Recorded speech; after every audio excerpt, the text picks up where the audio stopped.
saying, I don't know what show to listen to. Stop listening to Fox News and start listening to Patriot Strong Podcast. Stop listening to fake media and Newsweek and Newsmax and start listening to the Patriot Strong Podcast. Make it your daily mission to listen to this podcast and share it with your friends. Thank you so much, Courtney. Have a great day. Hi, guys. Thank you so much for tuning into this episode of Patriot Strong. As we enter the third year of the podcast, I just want to say thank you guys all for continuing to tune in, for subscribing and sharing the podcast. Over the years, we've had opportunities to bring truth to you guys through people like General Flynn and Clay Clark and Kash Patel, Dr. McCullough. We talk about the things that people don't want to talk about or that mainstream media hides. A lot of you have been with me, for at least 2 years. So you guys probably remember when I brought to light the LGBT curriculum that I was handed to teach to my kindergarten kids, to my 4 and 5-year-olds. These kids couldn't even tie their shoes, but this curriculum wanted me to talk to them about transgenderism and homosexual relationships. That's not something that I was okay with.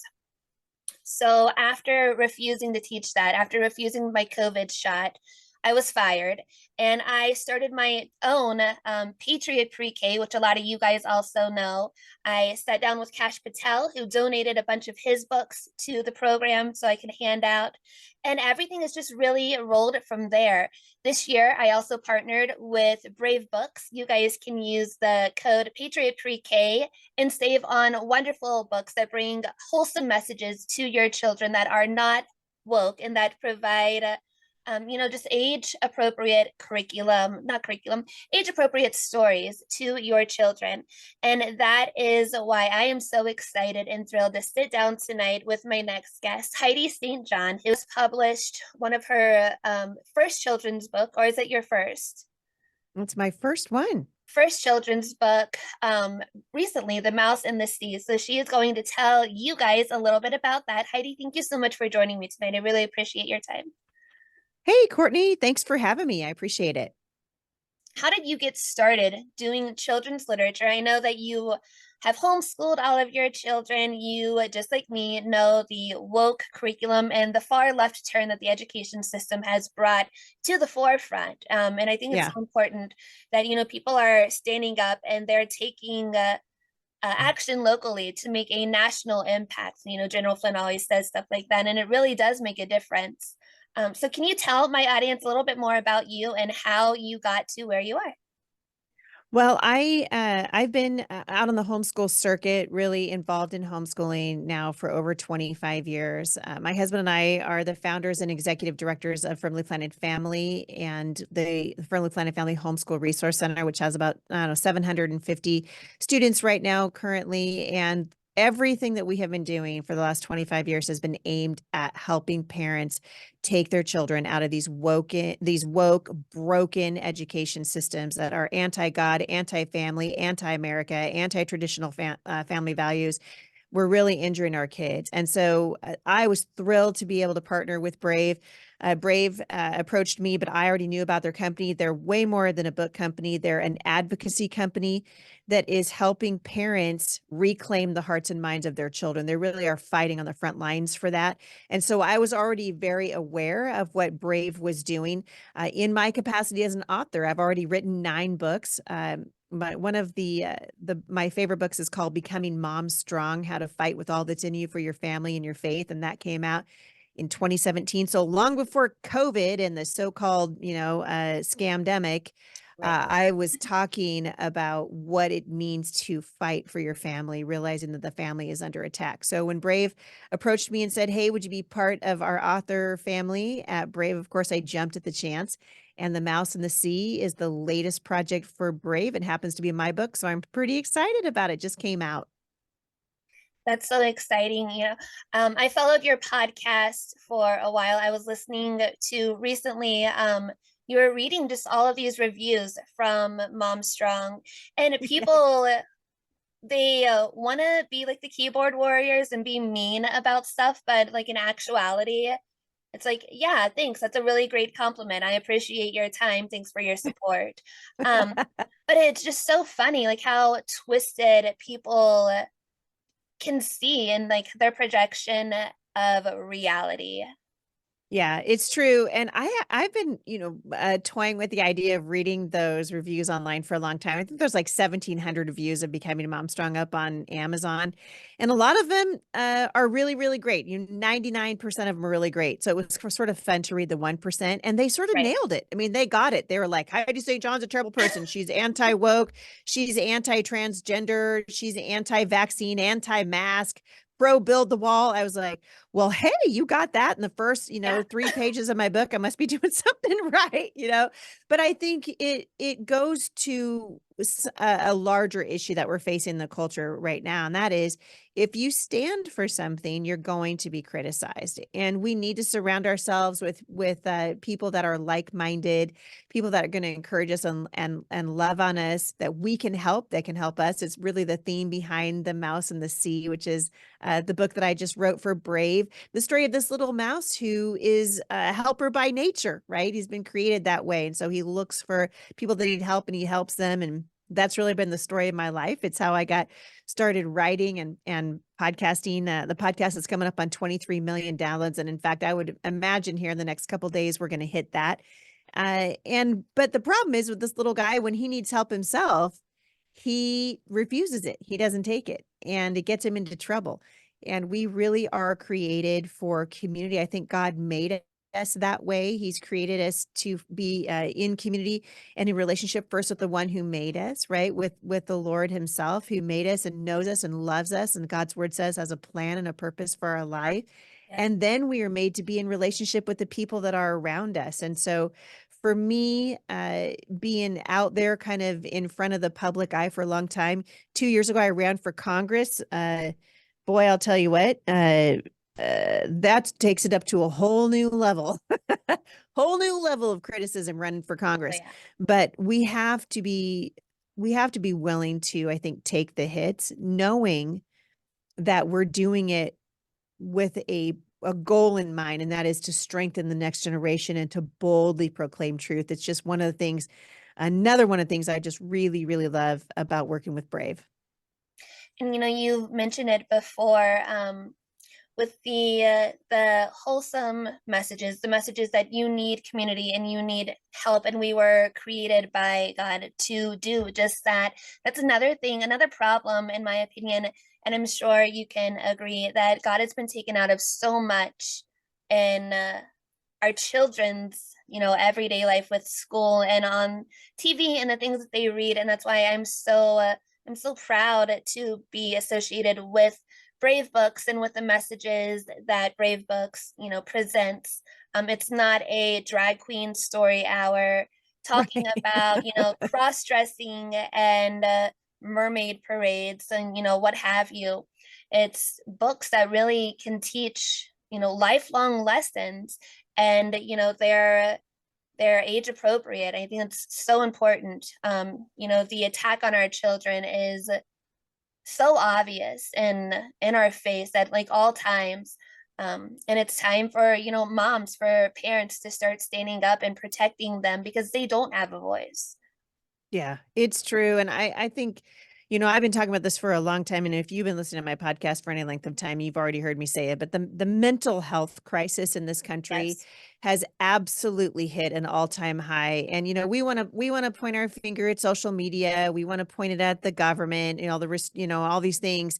And the truth of the matter is, the things that need to happen to protect the hearts and minds of our children start at home. And, as a mother of 7, and, I've got 4 grandkids now, it's astonishing to me that to see the devastation that has come, because we have co-opted our parenting with the government. Right. We've decided that we can drop our kids off at a government school and the government will teach them the basics, reading, writing, and arithmetic. We assume that that's what they're teaching our kids, but they're not.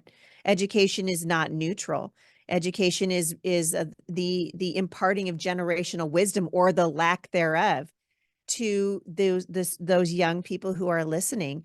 And we know that when parents engage their children, when you sit down and do something as simple as reading a book to your children, when you invest in them, when you are constantly pouring into them, it's the little investments that we make over a long period of time that yield a tremendous response. And that is true whether we're reading God's word to our kids or reading a book like The Mouse and the Sea, or any of the books really from the Freedom Island Book Club with Brave.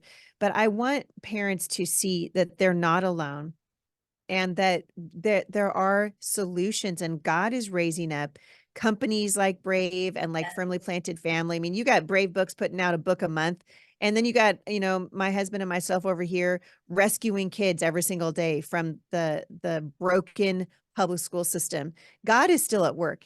And I want people to be encouraged, because it's really, I think it's easy for us to look at what's happening and be discouraged by that. And I think in many ways, that's really what the enemy wants. He wants us to be discouraged and disenfranchised, and then just disconnect, right? But I'm saying to parents, don't disconnect. Plug into your children, shore up your marriage, shore up your family, and then look around, look outside and see, I was born for this time. Born for 2024. I could have been born in 1907, but instead God said, nope, you're going to be an adult here in 2024. I've got something I want you to do.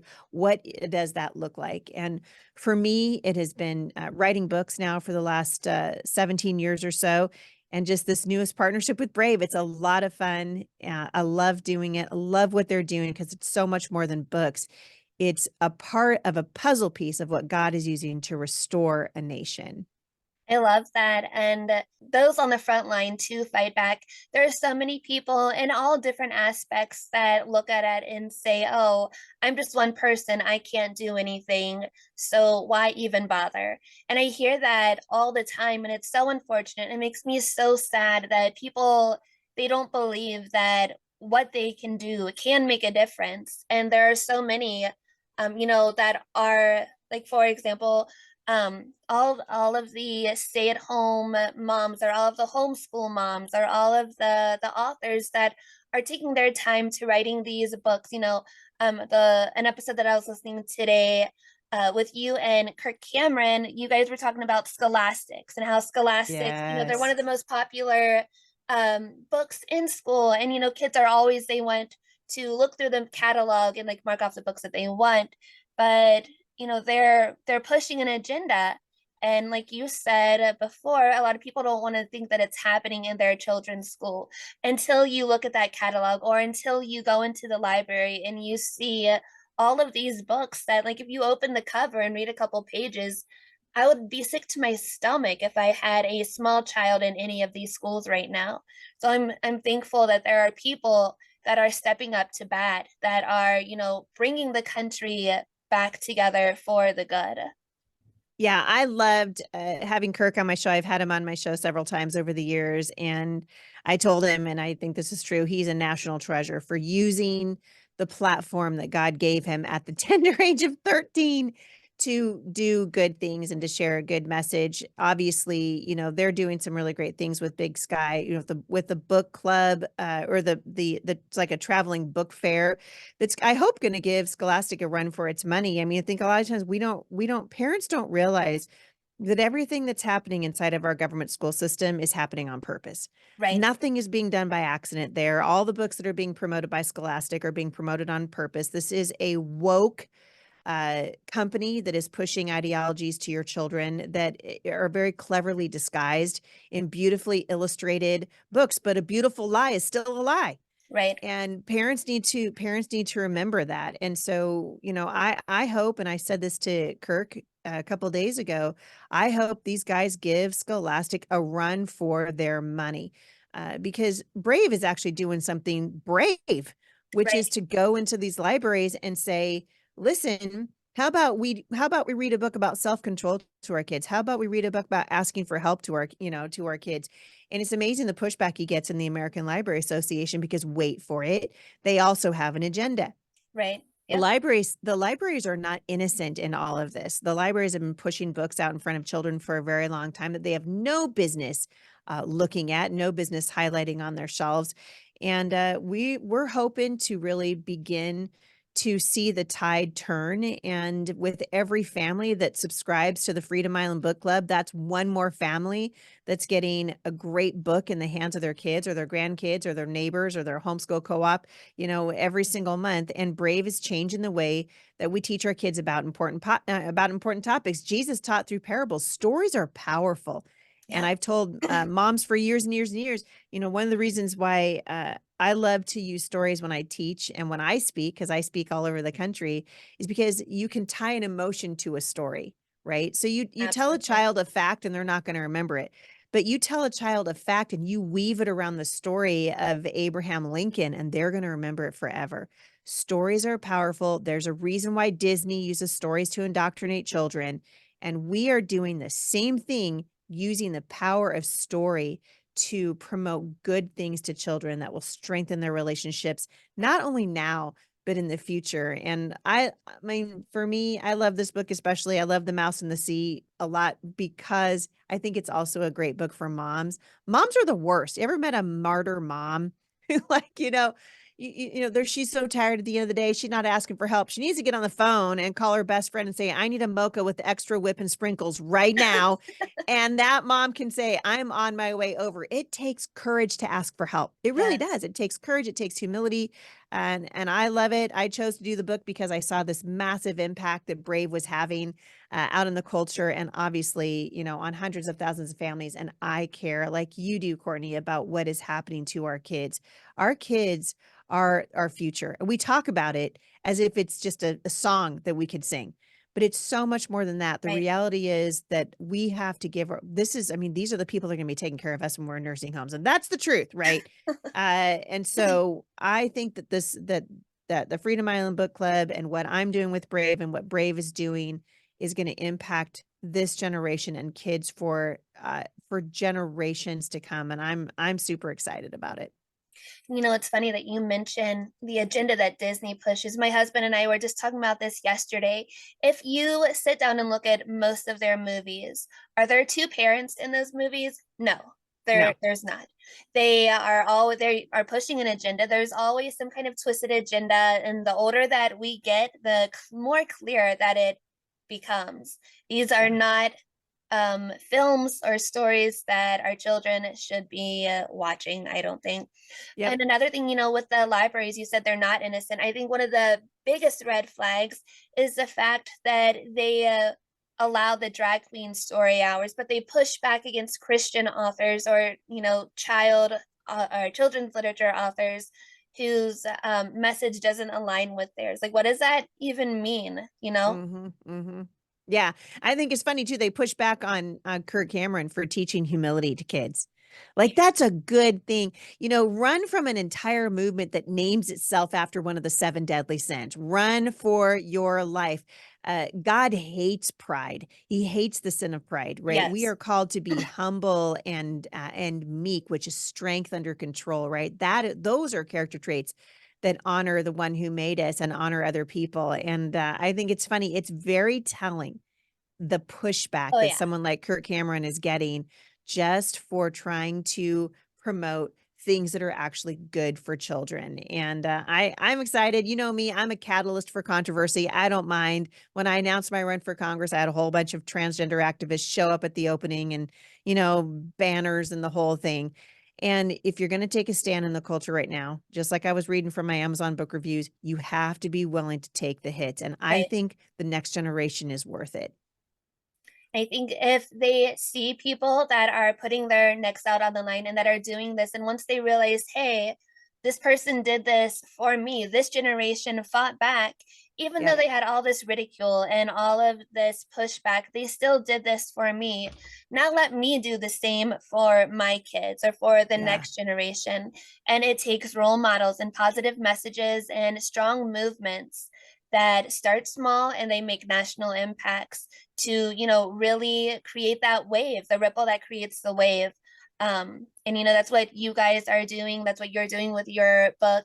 Can you tell and share a little bit more about The Mouse and the Sea and where my audience can find it? Well, my book is part of the Brave Books Freedom Island series. It's the first book in Saga 4. So at the end of it, they leave Freedom Island and they wind up on, dun dun dun. They wind up on Domatron, which is where all the bad guys are from in the series. So it's going to be interesting. Every book teaches a traditional American value, and it brings children into this world of imagination that they are calling Freedom Island. So it comes with every child that gets familiar with the Freedom Island Book Club is going to get also familiar with all these wonderful characters. By the way, the books, you can see I've got my book right here. They are beautifully illustrated. And it was one of the things that really struck me when I saw how beautifully illustrated. I was like, oh my word. My grandkids are going to love this, and certainly they absolutely do. And I want people to understand too, this is a subscription. So there are different types of subscriptions depending on what works best for your family. But there's some really cool perks that come with subscribing. A big Freedom Island map that's based on the original 13 U.S. colonies. It allows your kids to track where the characters are going using stickers, and they can find story locations, different characters from the heroes all the way to the villains. And of course, my character is one of the heroes. His name is Mr. Mouse. And I think that kids are going to love this. But I also, one of the reasons I love this story so much is I think moms are going to love it too, because a mom's going to see herself in Mr. Mouse and his unwillingness to ask for help and the trouble that it gets him into. Where if he just would have said, okay, yeah, right. Okay, I could use your help. Like if he just would have said, come with me and let's fight the bad guys together. And so he was like, no, I got this. I can do it by myself. I could just see the mom, slamming her dishwasher shut. I don't need your help. It's fine. I don't know. So, I mean, I speak to thousands of moms every year who are weighed down by the burden of just whatever it is they picked up. Maybe it's homeschooling, their role in the family. And I'm hoping to lift some of them out of that burden and give them a tool that's going to help them for the next challenge that's coming, because, we live here. There's a challenge. I heard Amy Grant say one time that hard times come and they come till you're done. And we're either going into a trial or we're coming out of one. And so learning to ask for help is such an important skill. People ask me sometimes the ages that the books are written for. They really are written for children ages 4 to 12. So if you're a parent and you're concerned about what culture is trying to do to your kid, you can fight back with me by subscribing to the Freedom Island Book Club. And my book will come along with your first subscription box. You'll get a new book every month. And other people, friends of mine, wonderful authors, Kurt Cameron, Missy Robertson, lots of really great authors at the Freedom Island Book Club. And I'm excited to see it grow. That's so awesome. Thank you for everything that you have done, for everything you're doing. I'm so appreciative that there are people out there that, they still want children to be children and to have that innocence and to have the freedom of imagination without the pushed agenda. As a kindergarten teacher, that's important to me. It's important to know that there are people that, they can't be paid off to write books for, this pushed agenda. Like that you said, it's done on purpose, and people can roll their eyes or think whatever they want, but it is. And once you realize that, you realize just how much of it is coming at your children from every angle there is. So again, Heidi, thank you so much for taking the time to write the book, to send a positive message to children. It's really important. Well, you're welcome. If people are interested in our ministry, you can find me at HeidiSt.John.com. I also do a monthly Bible study for women. It's called Faith That Speaks. I'm challenging women. If your faith found its voice, what would God have you say? It takes courage to stand up for Christ in the culture. And so right now we're studying the book of Esther. And Esther is going to remind everybody that we were born for this time in history. So people can find that at faiththatspeaks.com. And I'm all over the internet. So like I said, super excited to be partnering with Brave Books and can't wait to see where the company goes. I have a feeling it's going nowhere but up. Yeah, absolutely. And I will put all of those links in the description of the podcast and notes if you guys read those, where you can sign up for Brave Books, where you can find all of Heidi's other books and her ministries, all of the things. You guys want to check out the podcast. Thank you guys so much for tuning in, for joining me once again. Thank you guys so much for supporting Heidi and her books. You guys go get these books, go subscribe to the book club. They are awesome books filled with wholesome messages. that, are family centered, that are God centered, that are morally centered. And it's something that your children need. If you guys haven't already, please hit that subscribe button, and I will see you in the next episode. God bless you. God bless this country. And together we're Patriot Strong. Bye, guys. Welcome to the next generation of warfare, psychological warfare. In modern conflict, the mind is a potent weapon. Discover General Michael T. Flynn's groundbreaking guide, A Citizen's Guide to Fifth Generation Warfare. Unlock tactics, strategies, and the mindset to navigate this cognitive battlefield that we all find ourselves in. Equip yourself against manipulation and emerge unscathed. Unleash your potential. Order now.